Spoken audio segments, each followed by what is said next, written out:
Here's the quote from the New York Times. Current and former law enforcement officials have worried that a second Trump term would feature an assault on the independence and authority of the FBI and the Justice Department. Mr. Patel's ascension to the director's role would confirm the worst of those fears. What are you talking about? The independence and authority of the FBI and the Justice Department? The FBI has now meddled in election after election in this country to support Democrats.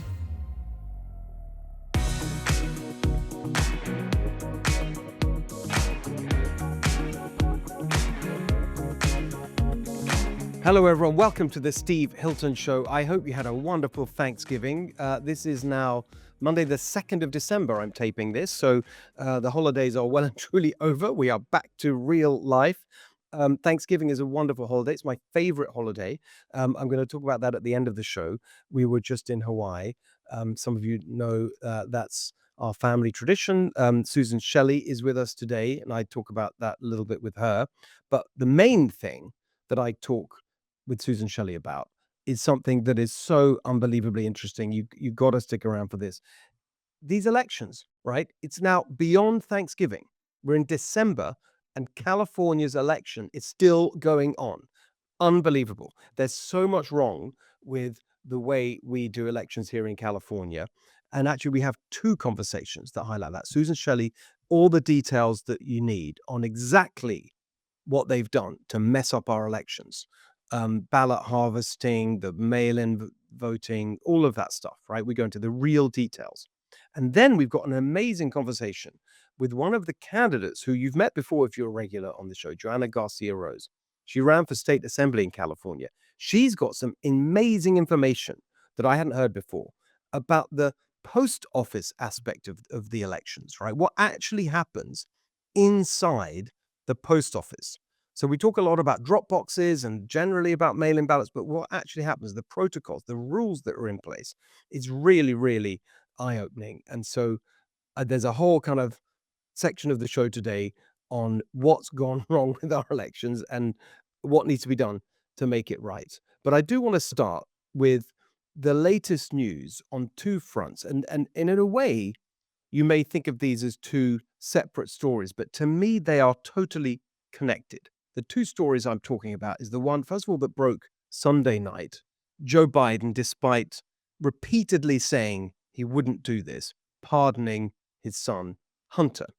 But the other story that, again, has got everyone riled up also broke over the weekend, which is Donald Trump, the president-elect, naming Kash Patel as his choice to lead the FBI. Of course, there's no vacancy at the FBI. It has a director, Christopher Wray. So obviously, this announcement means that Donald Trump will either fire Christopher Wray or encourage him to resign by making this announcement. But to me, the stories are connected by one word: corruption. Here's what I mean by that. You look at the outrage and the outcry over President Trump naming Kash Patel. How dare he do this? This guy is a bomb thrower, a disruptor, and so on. Lots of outrage, including from people, and this is the real point I want to make, who have absolutely no standing to make that kind of claim. The one that got the most attention over the weekend, Andrew McCabe, the former deputy director of the FBI. And here's why it's so outrageous for anyone to be complaining about this announcement. It's a quote that I found in the New York Times article, a long article about Kash Patel and about this decision by President Trump. And this little snippet caught my eye because it just captures how completely out of touch the establishment is about what is actually going on here. Here's the quote from the New York Times article. Current and former law enforcement officials have worried that a second Trump term would feature an assault on the independence and authority of the FBI and the Justice Department, and for many of them, Mr. Patel's ascension to the director's role would confirm the worst of those fears. What are you talking about? The independence and authority of the FBI and the Justice Department? What independence? What authority? This is an organization, the FBI, who has now meddled in election after election in this country to support Democrats. It goes right back to 2015, 2016. We saw it with the Russia hoax. That was all cooked up in the FBI and the Justice Department in collaboration with the Clinton campaign. They tried to get it going before the election to stop Trump being elected. When he was elected, they kept it going in order to derail his presidency, which they almost succeeded in doing with the whole Mueller report. We don't need to go over the details, but all of that came from within the FBI and the Justice Department. The New York Times still today, all this is public information, right? It's been reported, that IG report, Inspector General reports, it's all out there, right? Everyone can see what happened now. There's no question that the FBI intervened in the 2016 election, right? And then they're talking about the independence of the FBI still today. And then you fast forward to the 2020 election, it happened again because you had there the FBI, and I've made this point so many times, but let's just be clear about it. The evidence of Joe Biden, the Democratic candidate, the evidence of his serial, long-standing corruption with a hostile foreign power that was contained on his son's laptop. That laptop was in the possession of the FBI in 2019.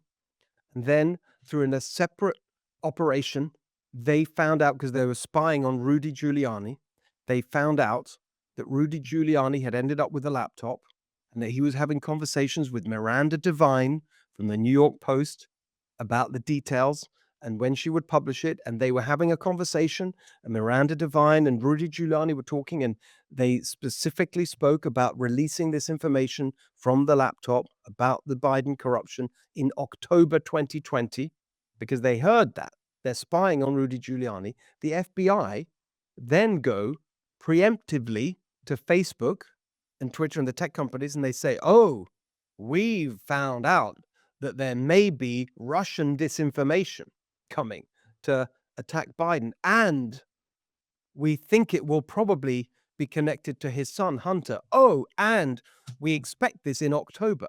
So that all led to the censoring and the silencing around the Hunter Biden laptop. People couldn't share the story. The New York Post has its Twitter account shut down, etc. All that stuff that we know. All of that came from within the FBI. And the question that we always are, I mean, I've made this point so many times, that Christopher Wray was the director. He either presided over this, and it was some rogue operation that he didn't know about, in which case he's a disastrous, incompetent, and should be fired, or he kind of tacitly knew about it and approved it, which is a complete disgrace, and he should be investigated and probably prosecuted for that, or he initiated it to try and help Biden and stop Trump, which is even worse. Any of those three scenarios are totally unacceptable. So of course he should be fired. But we know that this happened. This is all public information and has been for years. And still you have the New York Times talking ludicrously, preposterously about the independence and authority of the FBI and the Justice Department. By the way, we haven't even mentioned all the other things, the political witch hunts from within the FBI, going after, treating parents who complain about Democrat school policy as domestic terrorists, pursuing Catholics, they're on and on. There's a long list of appalling abuses by the FBI and the Justice Department. Of course, we haven't talked about the lawfare against Trump, the fact that you had someone from the Biden Justice Department hand in glove with Alvin Bragg, completely cooking up that ridiculous case, the Stormy Daniels case. I went on and on. We haven't even talked about for the whole show about the examples of the total politicization of the FBI and the Justice Department against Republicans, against Donald Trump, for all the years he's been on the scene. And they still talk about the independence and authority. It is a total joke. And it shows you that we have a completely corrupt establishment in this country, and they cannot see it. And that's why we need this all-out assault, not to undermine the independence and authority of the FBI and Justice Department, as these current and former law enforcement officials are asserting, but to restore it, because it's been corrupted. It's not independent. It has no authority. The independence needs to be restored. The authority needs to be restored because it was destroyed by the Democrats. First with the Clinton campaign and Comey and all of that, and then by Biden and all his minions doing it all over again in 2020. So that's the first part of the corruption story. But the other part of it, the Hunter Biden story, obviously there's a superficial connection because the 2020 election meddling by the FBI was connected to Hunter Biden. But the real point that I think has been missed in all of the coverage of the pardon is that the actual scandal wasn't even touched by the crimes that he's being pardoned for. What's he being pardoned for? The tax thing and the gun thing. I mean, I'm not saying they're not important, but they completely pale into insignificance compared to what really happened. Again, this is something I've laid out. I've shared it on my social media. You can look at all the details at Steve Hilton X. I'd right back in the day on Fox News on my show, I laid it all out. The real scandal here goes right back to when Hunter Biden was on the board of a Ukrainian gas company for one reason only. It's all laid out. You can watch the video, which is his ability to help them get connections and influence and money in Washington because of his father, who was the vice president.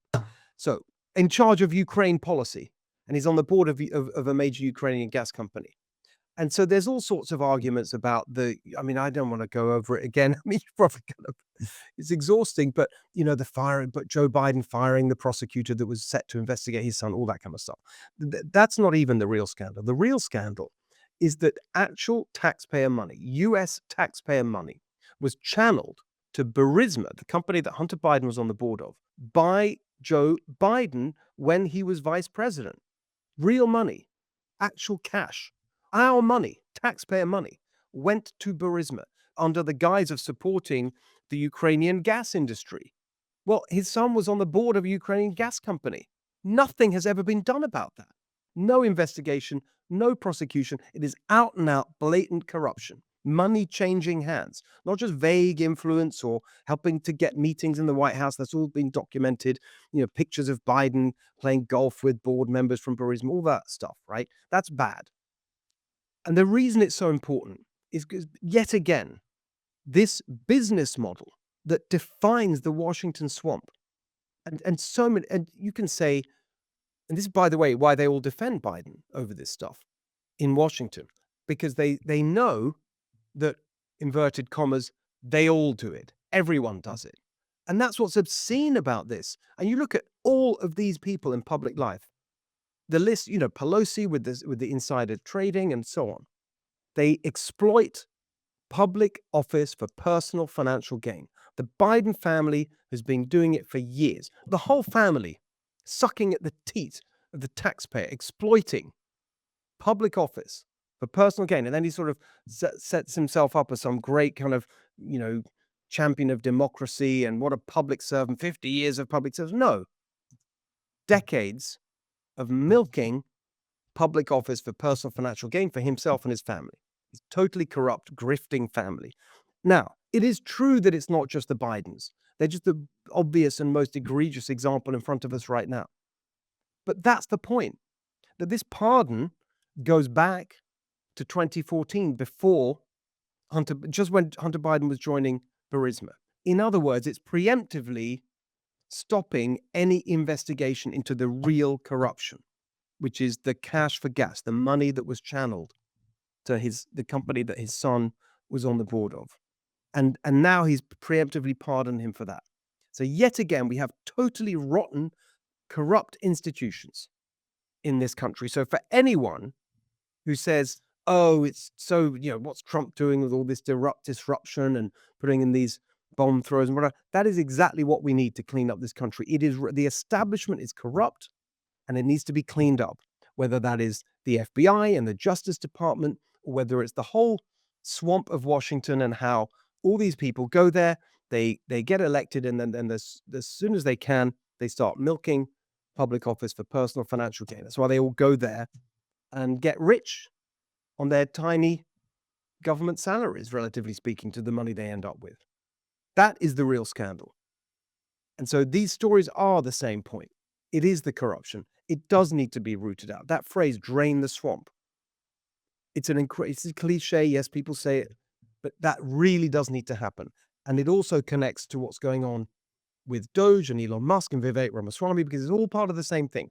If you cut back this massive, bloated government in all its forms, then there is less opportunity for the kind of grifting and corruption that Biden and the Democrats have been such a lamentable example of these last few years. And joining us for California Corner is Susan Shelley. Happy Thanksgiving, belatedly, Susan. We're speaking in the Monday after the holiday. Did you have a wonderful time? I did have a wonderful time, and I hope you did too. Yes, we went to Hawaii. Oh, how nice. We do that every year. It's become our little tradition in our family. The first year that we were here, actually, 2012, we suddenly realized it was a Thanksgiving, and that's not a holiday in England. And so all our friends here were with their families and doing their own thing. And of course, we're not going to go back to England to see our family because they'd say, "What are you doing here? It's not a holiday."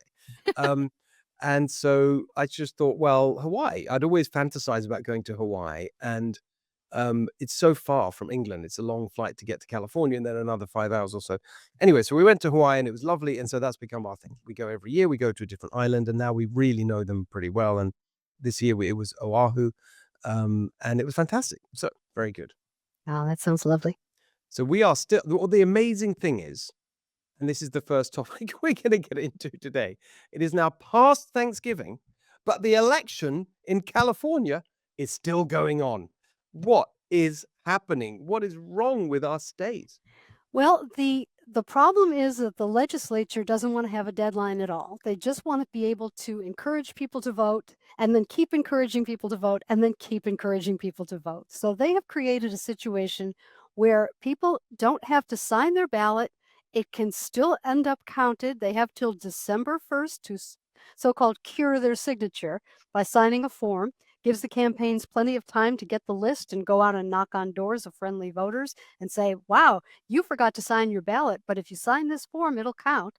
And that's what's going on. That's where we are right now in the ballot curing stage. I think it's over. I think it officially ended December 1st. And so they'll be able to finally reach a total. If they can finish counting, there's, I don't know, 50 or 100,000 ballots left to count in December, a month after the election. And It's this is, unbelievable. It's staggering. it is staggering. And this all really started with the ballot harvesting law in 2016, which was signed by Governor Jerry Brown. It was authored by Lorena Gonzalez, who is now the president of the California Labor Federation. The person who was chairing the Assembly Elections Committee that first vetted this bill was Shirley Weber, who's now the Secretary of State in charge of elections. And that's how we got here. The ballot harvesting law took away the restrictions, which used to say that only a family member or a household member could return a voter's mail ballot, and no one could be paid to do that.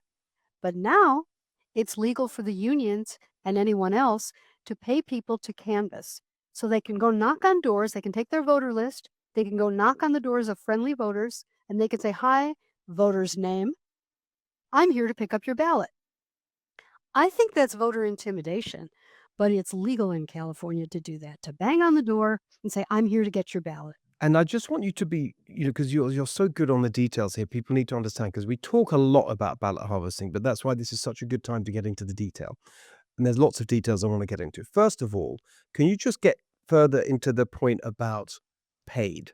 Because there's a kind of nuance there that you've highlighted. I saw it in your social media posts about this, about what count. You're allowed to pay in certain circumstances. You're allowed to pay hourly. You can pay a whole team of people an hourly wage to go out and knock on doors. You have your list or you have an app, and you knock on the doors of people who are affiliated with your issues. And you say, hi, I'm here. You know their name. You know what you know they were mailed a ballot because everyone's mailed a ballot, and you knock on the door and you say, I'm here to pick up your ballot. And what are they So supposed to say? It's So very wait, so intimidating. just to be clear on the paid, because it's illegal to pay per ballot. You Right, made a distinction there. Can you just right. explain the significance of that? It's illegal to pay per ballot returned. Now, there's two ways you can look at it. One is that they don't want to incentivize people to fraudulently bring in ballots because you get more money if you bring in more ballots. But the other way to look at it is they don't want any accountability for how much work they do. So the workers who do this get an hourly wage regardless of whether they actually knock on one door or 10 doors. They're paid the same amount. So I suppose you could look at it as a union protection for the workers to not be held to any kind of piecework standard. And no one knows what goes on in that conversation on the doorstep, right? Where the ballot harvester says, "Can I collect your ballot, Right. um, and let's just, and anyone can play out the conversation. Oh, I haven't filled it out yet. Would you like some help with that? Oh, I'm not Exactly. sure who I'm voting for. Well, I know the presidential, but I'm not sure about state assembly. I don't know any of these candidates. Well, candidate X brackets Democrat is a really strong supporter of your local community and workers. So probably that's the right. You know what I mean? No one knows whether that's or or what goes on in these Exactly. conversations, Or right? there's a school bond and all the teachers union people go out and they bang on doors and they say, "Oh, you have to vote for this because this is going to protect your kids in school." They could say anything. They could say anything that's completely false about what it is. They could lie about what it costs. They can do whatever they want. What record is there? And if you go to the polls, there are very strict rules about electioneering. You can't wear a button for a candidate, for instance, when you're waiting in line at the polls. But when you go to somebody's door, there are no such rules. So you could go dressed in regalia from one of the campaigns or union regalia, and you could look very official and you can say, "I'm here to pick up your ballot." That's such an interesting point right there. There's a different standard for the polling place to the ballot harvesting. I mean, Right. that's an obvious thing to fix. I mean, again, who's going to monitor that? I mean, the whole thing needs to be abolished, of course. But I mean, it's just a great point. There's so much rich detail in here when you get into it. Mate, can I ask you about the origin? So 2016, I wasn't quite clear before this conversation that that's when the law was passed. Right. Where did this go? I remember the first time I heard the term ballot harvesting, I genuinely thought it was a joke. I thought there's no way this can be real or, a conspiracy theory or something. I thought there's no way this can be real and that they would give it such a obviously corrupt sounding name. They'd think of something better, like voter access initiative or something. You know what I mean? But ballot Well, harvesting is so blatant. they probably did have a different name in the legislation itself, But but it's everybody yeah, called but it everyone ballot calls it that. They harvesting. don't mind calling it. They're not ashamed. They don't deny it, Well, it right? used to be a So crime. It used to be a crime to do this. right, And that's what and I the wanted oth to get into. What is the origin of this? Is it in California? Did it come from elsewhere in the country? Do you know that? I don't think it's legal in the rest of the country. I'm not sure about all 50 states, but it's a crime in most of them.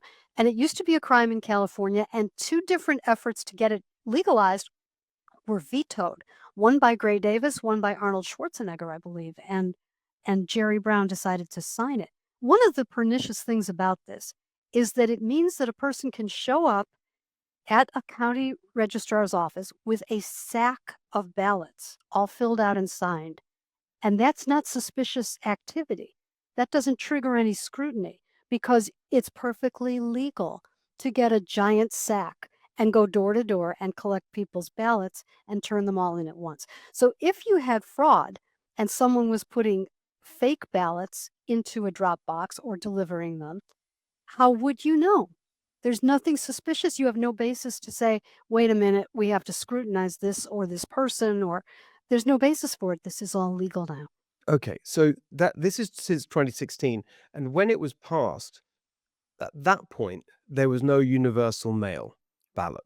But it's all like the clunk click of a seatbelt, right? The other part of this that makes it work is the universal mail ballots, because then the harvester, as you just earlier said, knows that every single door they go to will have received a ballot. In other Right. words, it's going to be fertile soil for harvesting. When did Exactly. that come in? That was pandemic, wasn't it? That was in the pandemic, and then it was made permanent in 2021. And along with universal mail balloting, because no one was sure the post office would be able to deliver all of this on time, they don't normally have to do our elections for us at the post office. They created a standard where ballots will be accepted for 7 days after election day. And if you look at the regulations, initially it says, "Oh, well, they must have a postmark." But then it says, "Well, if they don't have a postmark, that's fine as long as they're this, as long as they're that." Well, one of the this and that's is it can be delivered by a private mail delivery service. And one of the this and that's is if the voter writes the date on the envelope or otherwise indicates that the ballot was executed before election day, Oh my goodness, without it's any kind of valid. verification. No postmark. 7 Wait, so days of accepting ballots, no postmark required. and how does that relate how does that part of this relate to the drop boxes? Well, the drop boxes, I believe, are locked at 8 p.m. on election day, or So they're then they're supposed taken away. So that's it. You can't use that. right. But I But believe you they can can be delivered over the counter um, to post the office. registrar. Go to the I reg. think they can go directly Go to the up to 7 registrar days. for 7 days. And the counties are required to accept them for 7 days, even without a postmark. And so, of course, the significance of that is in the old Mayor Daley's Chicago election machine, the way that works is we have to find out how many we need. So on election night, they know how many they need, and then they can harvest or potentially, it's not legal, but potentially manufacture ballots. Let's just dig into that. How could they do that? Because so people so let's say it's election night and it's a close race and we've had a lot of them this cycle. And there's still one that isn't declared yet in the John Duarte in the Central Valley congressional seat. The That's right. last time I looked this morning, he's behind by 227 votes. Um, and so but he was way ahead on election night. So same with Michelle Steele, who ended up losing. She was ahead by 10,000 on election night. I think I'm getting that right in Orange County. Um, so let's just walk through that scenario. It's election night. You're the Democrat candidate. You're down by, I don't know, 650 votes. So how do you how does it work? What's the nefarious part of this?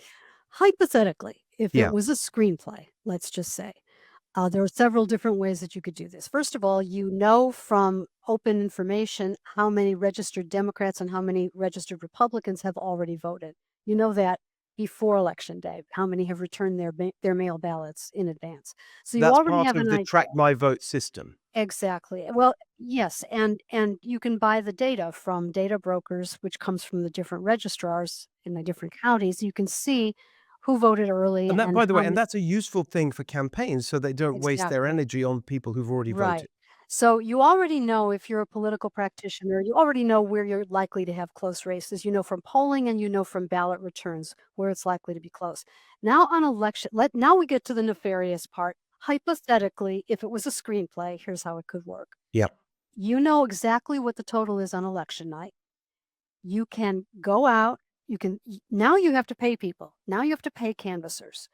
You're not gonna do this if you don't have to because it's a lot of money. So you pay canvassers and they go out and they knock on the doors of members of a particular political party or members of a particular organization like a union or some other group.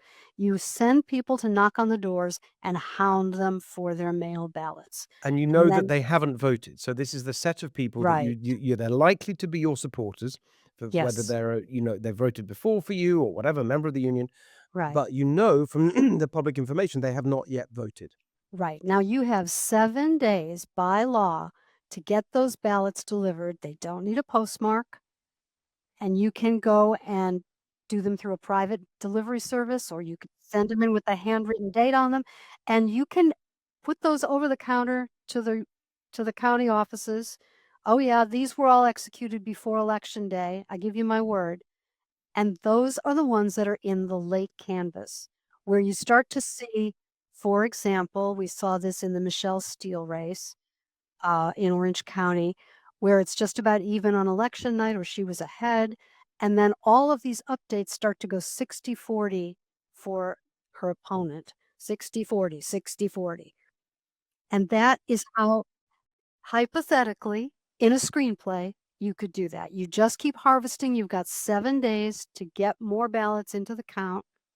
And then if any of them were messed up, you've got till December 1st to cure the signatures. So the 7 days, this is the thing that's so important to understand because I've seen people online speculate about this and broadly say, "Oh, the reason it's so they're finding the votes they need, etc." But the way this would work, and we don't have any evidence, we're not asserting anything, we're just saying the system allows this is the so those 7 days, there could be ballots that have not yet been returned. They're not sitting in the office somewhere, in the registrar's office. They're not in a Dropbox somewhere. Right. They could still be in the home. Yes. And they're not in the post office because they were Right. mailed on election day. So, but by the way, again, let's just look at it from their point of view. The reason, as I understand it, for the 7 day thing is they want to maximize the vote. And so if you vote in person on election day, that counts, obviously, up until, as it used to be, the way we all did it, up until the close of polls. But they don't want to discriminate against postal voting, so if you mail your vote on election day, that still counts. And because it's unclear how long the postal system will take to deliver, they give the post office seven USPS 7 day, and all private you just mentioned 7 days to get it to the right place. So that's the theory that That's the thing. that's why you have the 7 days. But Right. you're saying that a mail ballot could be sitting in someone's house, could be 3 days after the election, and someone could knock on the door and say, "Have you voted yet? It's still not too late," right? And then the voter could say, "No, I haven't voted. I didn't realize. I thought it was too late." And say, "No, no, no, it's fine. You just have to write election day on the envelope, and I'll take care of it for you." Is that right? Regulation number code California Code of Regulations 20991. You can look it up. You do not need a postmark. Hypothetically, I mean, it's supposed to be legitimately executed before election day, but they will not refuse to accept it if the voter indicated by writing the date on the envelope that it was executed before election day. It's an absolute invitation to fraud, That's how they would find. I'm hypothetically. doing it for those listening rather than watching. I'm Hypothetically. doing the inverted commas. That's how they would find the extra ballots they need using the combination of the 7 day limit and the ability to write the date on the envelope in lieu of a postmark. And Wow. while we're on the subject of hypothetical screenplay devices, it just so happens to be true that the Secretary of State issues an advisory ahead of every election with the precise ink color of the ballot and the watermark that will be used. Instructions on how to print official ballots. This goes out to all the counties. This is published on the Secretary of State's website. It's it's the exact Pantone match with the RGB, with the CMYK, the exact values to match the printing of an official ballot. Do other states do this? Do other states publish instructions on how to manufacture official ballots? I don't think they do, and I think it's rather questionable that California does that. But if you were nefariously interested in manufacturing ballots, they're making it awfully easy. So can we now go to, I mean, sorry, I think it's really important for people and helpful to understand these details. Um, so what we've just been talking about, the postmark thing, that was in the 2021 law, right? Not the I believe so. I believe that's in the yeah. 2021 law, the Okay. 7 Now days let's and the postmark. let's now go to the curing process, which is now beyond the 7. So you have election day, then you have 7 days, we've talked about that. Then you have, what is it? I mean, weeks for this Right, curing process. Now, right. where's the scope for, now again, the positive case for curing is, funnily enough, I thought I might need this because that's why I think this whole thing about signature match is preposterous. Um, I'm a living example of it because I have a weird signature that's not particularly consistent. And the official version is on my driver license. I can see it, and it's tiny by the time it's bought, and it's like really hard to figure it out. It's like one of those terrible squiggly signatures. Um, and it's been like that for decades. But it's always been, like, slightly ridiculous, like, you can't judge anything on this. And so I remember this year, and I made a video of it. I voted, but, 'cause I was trying to encourage early voting as we were, all, Republicans this year was like, we hate it, but let's do it because we gotta beat them at their own game." Right. So I made a video, and I happened to do it at a Dropbox. I used to love voting in person on election day at the polling place. I loved that. I didn't do it this year. I was trying to make a point. I'm gonna do early voting. I went to the Dropbox, and I had signed it there and then. And it was just a really awkward place, and it was basically a crappy version of my signature that was and I looked at it, I thought, They're not gonna accept this, surely." And then I thought, "Well, there's this curing thing, whatever." I put it in, expecting, and I kept checking, and then it said, "Your ballot has been received and counted and processed." Okay, good. But the positive point about the curing is for people who there is some issue. The signature doesn't look like it matches, and they challenge it. And so you've got time to say, "No, that really was me." That's the thought, that's the concept, is it? That's the concept. But the problem here is that there are 22 million registered voters in California. And if they all vote by mail, and every signature on these envelopes has to be verified in some way, and then all the problems have to be cured, you're never going to get the election finished in a timely way, which is what's happening. It used to be the case that mail balloting was less than 10%, and most people went to the polls. Yeah. And it gradually was increased. You didn't need an excuse. You could be a permanent vote by mail voter. And then eventually they went to this universal mail balloting. And this has created an enormous expense for the counties because they still have to have the polling places. But instead of people going to the polling places and verifying their identity there by saying they're standing there physically and saying their name and address and signing something, even though those signatures are never checked, and voter impersonation is easy, and we do need voter ID. But just the same, that was something that at least the ballots that went to the county from the polling places didn't have to have all this verification because the voters had done the verification at the polling place. When you do universal vote by mail, there's all this paperwork to check. And it's very, very easy for voters to get it wrong, to sign in the wrong place, to not put their address. It's very easy to get it wrong. It's complicated stuff. The ballot is like a law school exam, page after page of stuff that you can't imagine what it means. People get overwhelmed, and there are a lot of mistakes. If you're at the polling place and you make a mistake on your ballot, you hand it back to them, they give you another ballot. You're done. And when the ballots go to the county, all the county has to do is tabulate. Well, now the county has to verify and tabulate and then cure. And they have till December 1st for people to cure their ballots. And no one is allowed. There was another state law, I think, passed last year that said the counties cannot certify early because what if people need more time to cure their ballots? So now everybody has to certify after December 1st. And that's why the elections aren't done. If they're not close, it doesn't matter. But when they're close, it certainly does. So what is this word cure? I mean, it's again, I'd never heard this term in relation to elections. I mean, it all sounds so crazy. What does cure mean? Like, Okay, what so are your the signature examples wasn't of curing? your signature didn't match or it wasn't accepted for whatever reason, or you forgot to sign the ballot or you signed in the wrong place or something. You'll be notified by the county, either by phone, email, or postal mail. You'll be notified that your signature didn't match and there was an issue with it. And then you can fill out a form and say, yeah, that So was really again, me. can we just stop there? So Mhm. this is because the ballot does. I can't even remember now. It has your name on it, does it? Like officially when it's The sent to outer you, envelope, right? This is before they right? open the ballot. This is still a sealed envelope that you returned your ballot in, and there's So they're so looking at they the signature on the back of the. Oh, is that where it is? The right. signature.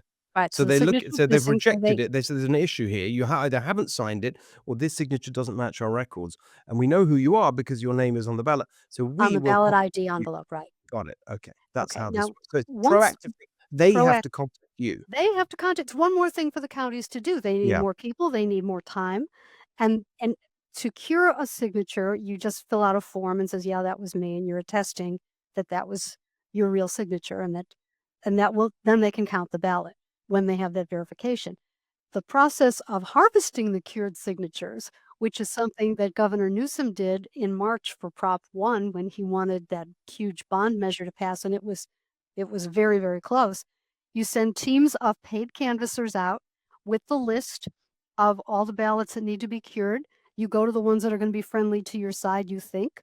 You knock on the door, you say, would you please sign this form? Would you cure your signature so we can count your ballot?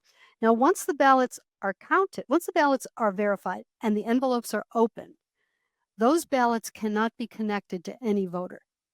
So all you know is what area it was from because of the races that are on it, but you do not know which voter.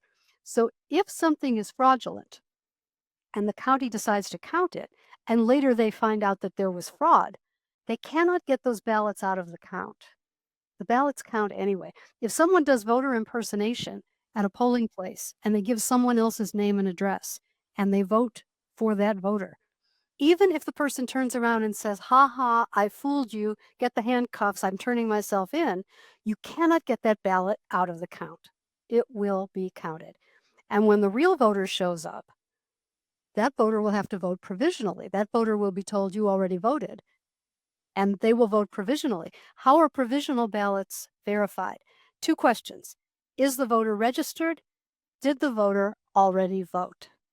And that ballot will be tossed because on the records, that voter already voted.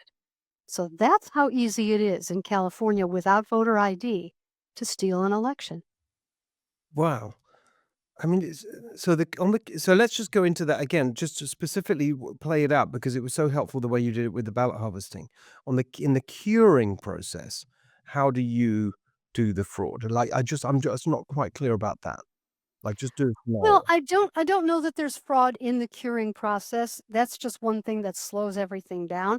But let's say hypothetically in a screenplay, let's say you had fraudulent voter registrations or you had people who were sending back manufactured ballots for voters that were on the voter roll because everyone can get the voter roll in politics. That's part of the process. So let's say there are collected or manufactured ballots and they send them in with signatures that are squiggles that don't match. All of these, everyone will have the opportunity to cure those. Now, if they were fraudulent registrations that all went back to one address, supposedly it was let's say it's a fictional shelter or it's a fictional apartment building where many people live, or however you want to characterize it, and all those ballots go back, now you can have fraudulent signatures on the forms to attest that that's the real signature. Hypothetically, I think that's probably a complicated way to steal the election. I don't think they have to go to that much trouble. But every time you get involved in asking county workers to verify, to do paperwork, to reach out to people, to match up ballots with forms, to do all of this, it is slowing the whole process down. And this is why California can't count ballots in a timely way. Just for comparison, here's how it used to work. If ballots were too late, they were rejected. If signatures didn't match, they were rejected. If there was no signature, it was rejected and the election was over. Now, that's not a perfect system, but if you don't have a deadline, then you have what we have now, which is a month of voting and a month of counting, It's and insane. no one feels confident that it's And we have examples from other states. You have Florida, for example, that after right. 2000 and the hanging chads and all the rest of it figured out their system, and it's like you get the full results on election night. Right. I mean, it's just a joke. I mean, it's a real joke. Can I ask one other thing, just while we do? And I'm sorry, Susan, we have a bunch of other stuff that we're going to talk about, but I think we just let's limit it to this because this is so important and helpful, and we can get to the other stuff another time. Um, this special session that Newsom's doing to Trump-proof California, whatever. Let's talk about that after. After he's done it, I want to keep going on this because it's and wrap it up soon. But like one last question, which comes up a lot, and it relates to the voter ID aspect of this, which of course I've long been in favor of. What about the false registration point? Again, this is something people bring up that you have illegal immigrants voting, and you just vote, you can register at the DMV when you get a driver license, et cetera, et cetera. How does all of that and suspicions and rumors of all of that, how does that feed into the system that we have, and how might you prevent it? How does it connect to these things that we've been discussing? Well, registration to vote is not a perfect system, but if you don't mail a ballot to every registered voter, it doesn't really matter. If someone has to request their mail ballot, you have a piece of paper with a signature on it and an address, and that mail ballot goes to them. If they go to the polling place, they have to state their name and address. If someone has moved or passed away, they're not going to show up. And so it doesn't matter that they're on the voter roll. The voter rolls are supposed to be kept current and accurate, but as a practical matter, that's very difficult because people move and people pass away and people have similar names, and you don't want to take the wrong person off Or the misspelling list and things like or that? misspelling. Or there's a duplicate registration where someone went to the DMV and with a middle initial, they're now registered. And they were registered before, but it doesn't kick out necessarily. So the registration system is never going to be perfect. If you don't mail a ballot to everybody, it doesn't matter. But since we do mail a ballot to everybody, then there's an incentive to do fake registrations at a fake address and then collect those ballots and hold them and wait till you see where you need the votes and then send them in. So that that is a problem that you could have fraudulent voting uh, as an organized conspiracy, hypothetically, theoretically, in a screenplay. you could manipulate voter registration. Um, I actually heard from someone who lived in a homeless shelter in a previous election who said that they were all asked to register to vote, and they did, and they saw the postal worker deliver the ballots, and then they never saw the ballots again. So that's another way to do it, is that people are registered en masse for one address that's a shelter, and there's nothing suspicious about having multiple voters registered at that address, but who took those ballots and who Yeah. sent them in?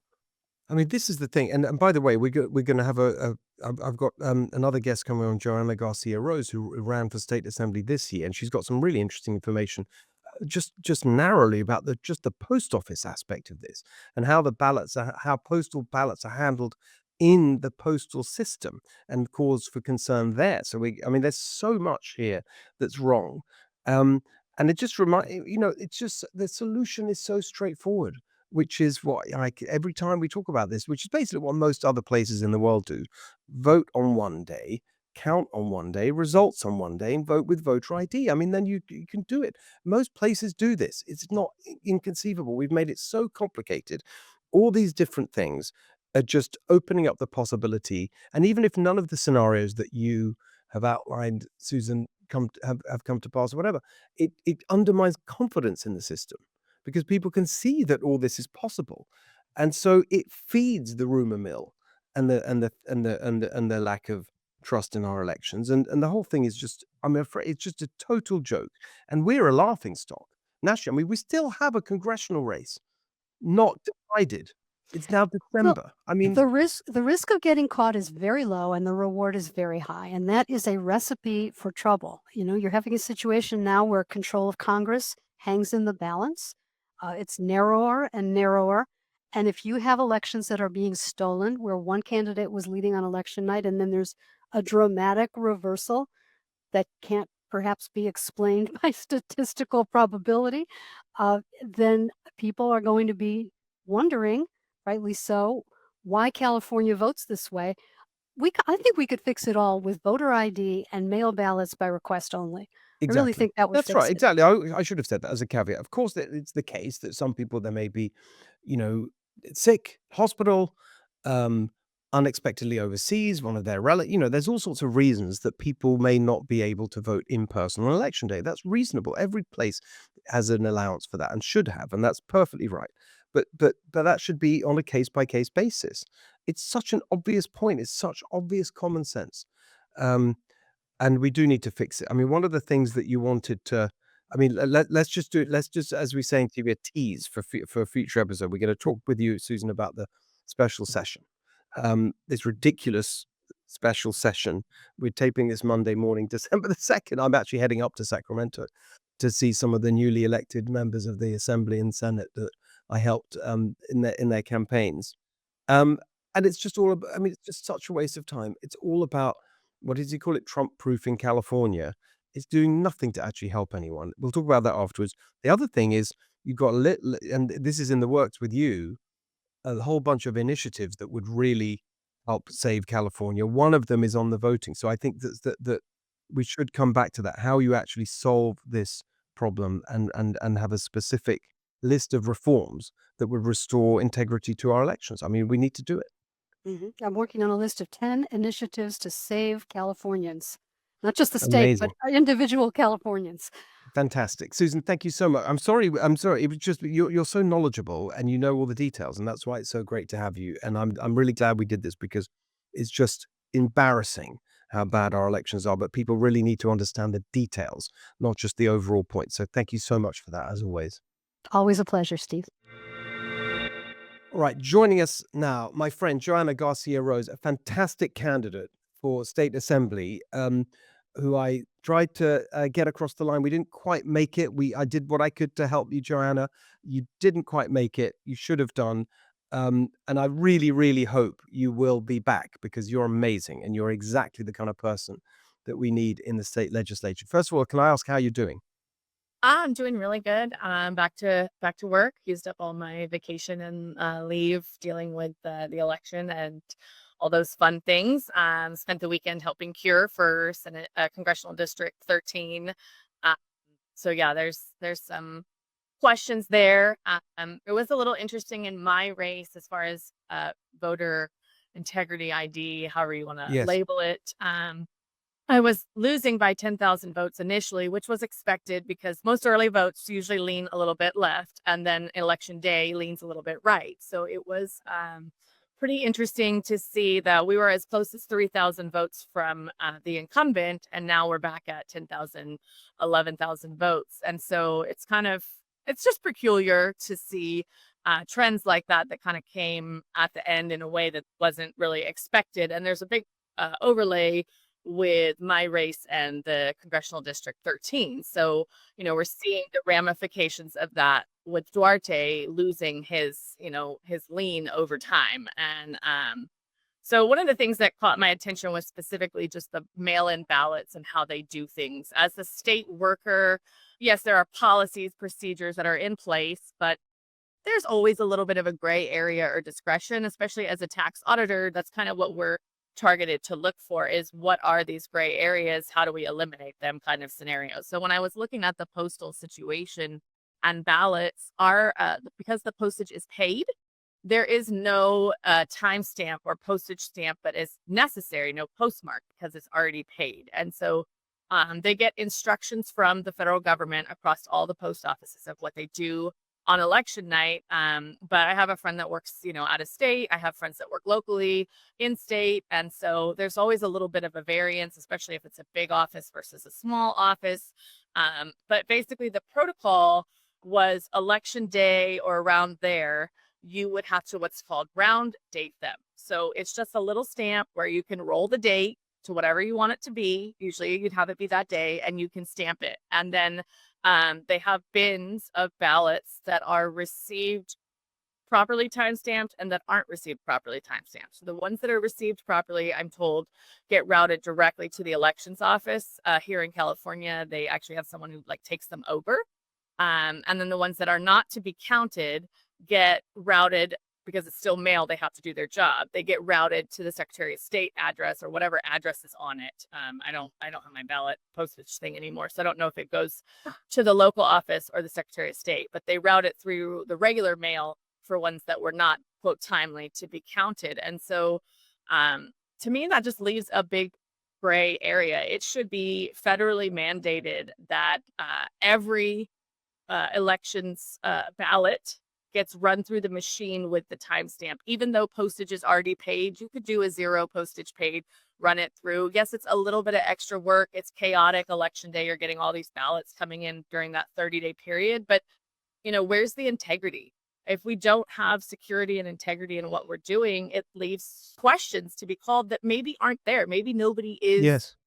breaking the rules or using these gray areas. But if we eliminated them, then we'd have more confidence in the procedure. So I just really see that as a problem, because depending who it is, in a small office or big office, I mean, these ballots could go into San Francisco or wherever and get a stamp on them that's round dated based on they were received on the 5th. It's always interesting to me that you see people in a certain direction on election night, and then the 30 days after, all these things happen that change.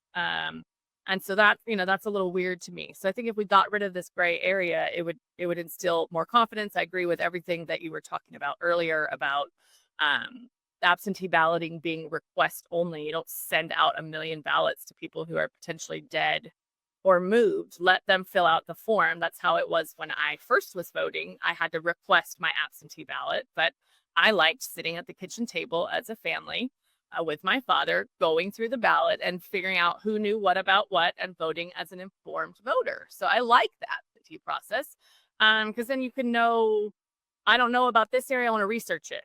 Now that we're in times of Google, obviously, when I first voted, I don't know if Google was really a thing, but it is now. So you should be able to do your research. So I like the absentee voting process myself personally, but I walk it into the county, put it in their box, and I would request it. In the past, I had to fill out a form to request it. So people should have to do that.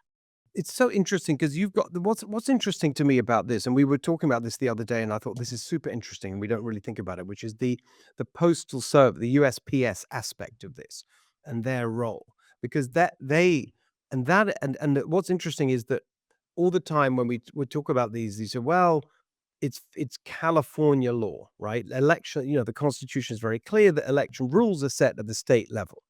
Okay, fine. So if we want to do all the reforms we want to make, we need to do that here in California. But this Yes. part of it isn't state. This is the Postal Service is a Yes. federal agency.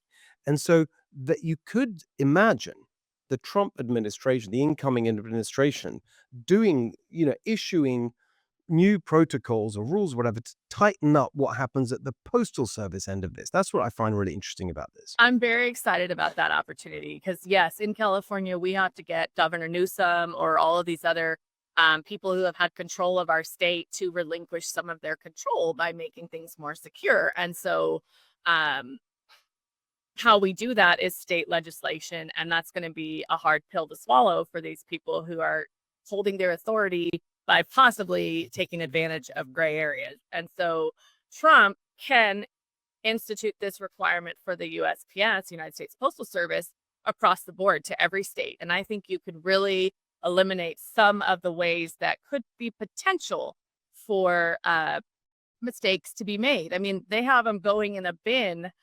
These are the ballots that are allowed, and these are the ballots that aren't allowed. So who's to say someone just doesn't walk in when nobody's there a little early and drop a bunch of ballots in the bin of what's to be accepted after the date? Like, is there cameras on this? Probably not. If there is, nobody's going to go back and look through all the footage. So, if you made it clear for the elections office to say, we received a ballot, all of them have a timestamp when they were first received by the originating post office, it's either accepted or not accepted. It really connects with what I was talking to Susan about, which is this loophole in the law, which says that you can add the date, right?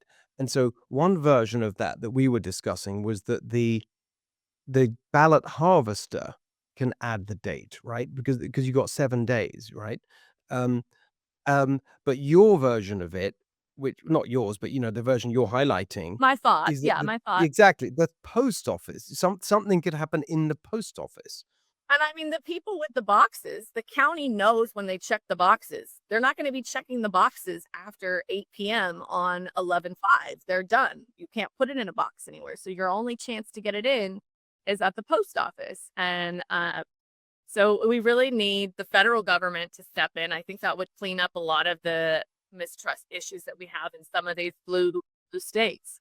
So with normal mail, when it goes into the system, there's a date, when it's accepted, there's a date. Well, just It's explain. because you're paying for the postage. So if you Yeah. walk into the post office and you want to mail something, you have stamps on it already, and you say, "Can you weigh it and make sure it's right?" And then they stamp it right there. And usually that's just the round date, which is the little thing that sits on their desk that they can change.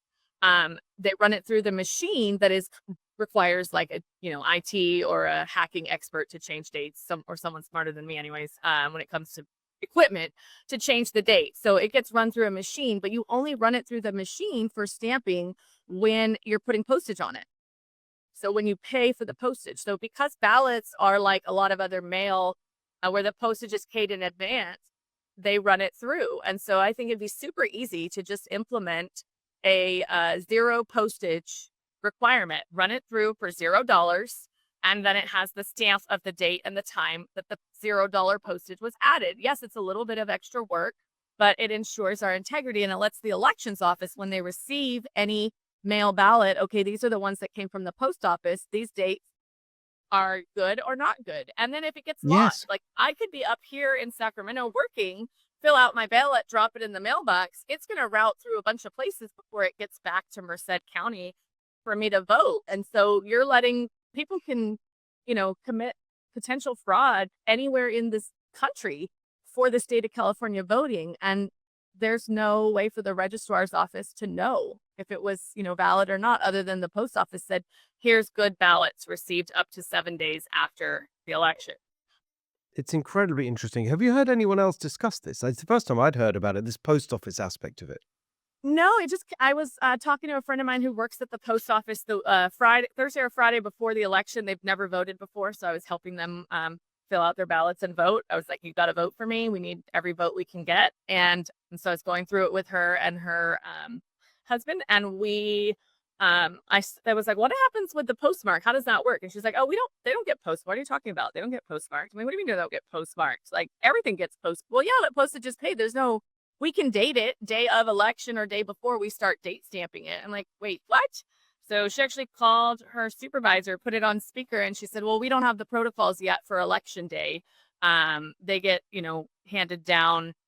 They probably get drafted in September, but you don't necessarily get the protocols till whenever your higher ups, go down the ladder to give it to you. And so I was just, that kind of threw me off. Like, wait a minute, it's less than a week before the election. If you don't know the protocols for election day, that's weird.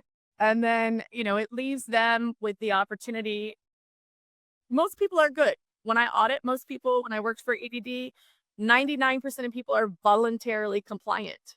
But you got that 1% who isn't. And when you're talking about the state of our nation or our state, you should not have there be that 1% of someone who works in a backroom office in some, conservative or liberal town. I mean, it leaves Yeah. room for conservatives to cheat too, if we were going to be dishonest. I hate to always point the finger at Democrats. It leaves the same cheating opportunity available to a Republican to do it as well. So, It's insane. I have to say it's insane, and there's so many ways that it can go wrong, and that's why I was really excited to talk to you about this, because it's yet another thing. And actually, this feels more easily and quickly fixable because it's a federal agency. So this is a really important issue to highlight. Also, it really does matter because when you have race, I mean, you talk about your totals, and they went away and then back here. But you look at Duarte right now. I mean, this oh morning I yes. checked. I mentioned this with Susan. It's 227. That's the number. Oh, He was so. I mean, it's just infuriating. And so all these little details of points in the chain where things could break down and go wrong, either accidentally or nefariously. No one's asserting anything, just to be clear. oh, and I don't have any evidence that there's any cheating or whatnot, but I see. That's one thing I'm good at. I'm good. I was good at taxes. Tax law was my high grade in law school. And, I'm good at seeing opportunities for there to be a problem. So it was just a random conversation 5 days before the election that was like, wait, how does that work? Well, that could be a problem. Someone could do something. And I wouldn't be surprised if people have or are. Maybe I'm giving them the idea now. So we definitely need to do something now, because I just gave the world the idea of how to do Exactly. it. Exactly. All right. So listen, let's just wrap it up with I just want to talk about, your thoughts and your plans. I mean, how you think it's just interesting, you put so much heart and soul into this. Um and so I mean, I remember the first time we talked, and I said, I hope you're doing okay, and I hope you go for it again because you're so great. Um it just talk to someone who's never run, our audience who don't know what it's like, this incredible energy, and then it's election, and it's got a 0 to 100, and then it's like back to 0 in terms of running. How do you feel, and how do you evaluate that question? You obviously have a heart for public service. You wanted to do this for all the right reasons. That was very apparent. How do you think about your next move? Well, I'm really blessed that I had the opportunity to run in the seat I ran in. And, we lost by 10,000 votes. And I say we because there was a multitude of people helping me. I didn't do that on my own. And that is pretty close considering. And if you look at the dollars spent, the incumbent and the Democrat Party spent almost $7 million between her account and IE's independent expenditures. So we had $7 million to defeat me by 8 percentage points.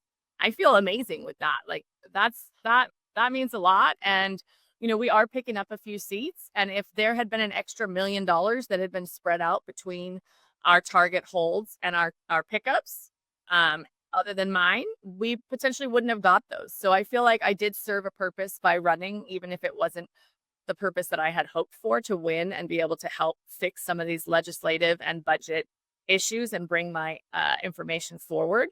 But it built a really good foundation. I don't know what 2026 looks like yet. I am kind of waiting to see what some other people do. I know Assembly District 27 would potentially be a rematch. I'm not sure.